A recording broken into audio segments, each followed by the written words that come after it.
So I wanted to talk a little bit, expanding on the idea of mantra, silent recitation in meditation. There's many different versions and variations on this, from vocal mantras that people use, like when I was in Nepal.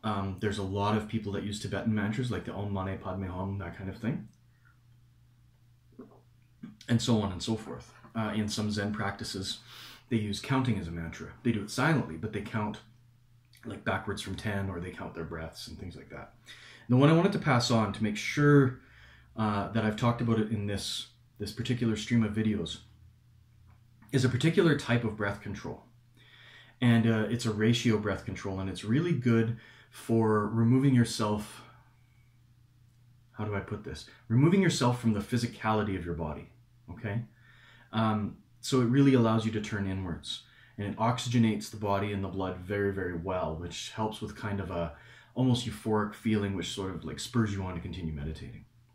So the ratio is very simple. You breathe in for a count of 7. You pause the breathing for a count of 8.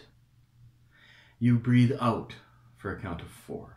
And at the bottom of the breath, if you have the ability and it's not too hard, you can also pause there for another 4 to 7 count. Okay. Now the counts don't have to be seconds. They can just be any kind of a count that you might be able to do silently in your head.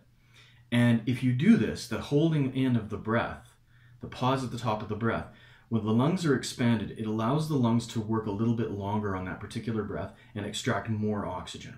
Okay? This actually goes into martial arts training as well, because it allows the body to learn to be more efficient at extracting oxygen from each breath, which will improve all kinds of things. Okay? It improves your relationship to the air when you're breathing, cardiovascular, stuff like that. So again, I breathe in for 7, and my particular count is like 1, 2, 3, 4, 5, and so on. You pause rather than hold your breath at the top of the breath. What I mean by that is that you don't have the glottal response in the throat as though you were going underwater where everything seals. You just pause breathing. You've breathed in for your 7 count. You should be basically completely full of air, and you just wait. Okay? Wait for a count of 8. Breathe out gently, don't force it. Don't try to go slower than necessary for a count of about 4. And then at the bottom of the breath, if you have the ability, another count of 3 or 4. It's a very nice, easy way to use the breath as a mantra, because the counting internally is distracting you, I guess is a way to put it, but it distracts you away from thinking about going to the grocery store, or thinking about what you have to do later, or thinking about tomorrow or the past, or any of that sort of stuff, okay? It works just like a silent recitation. And there's lots of variants of this, and depending on the type of Qigong or meditation you're doing, you might actually change them.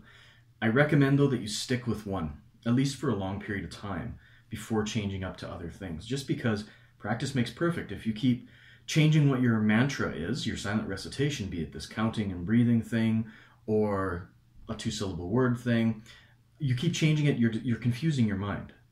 It's trying to understand patterns, right? We love pattern recognition as people. Give it a pattern that it can latch onto, and then attach a state of being to that, which is that meditative state that you're working towards, okay? So there's a quick little video about one of the breath controls that comes from Lohan palm boxing.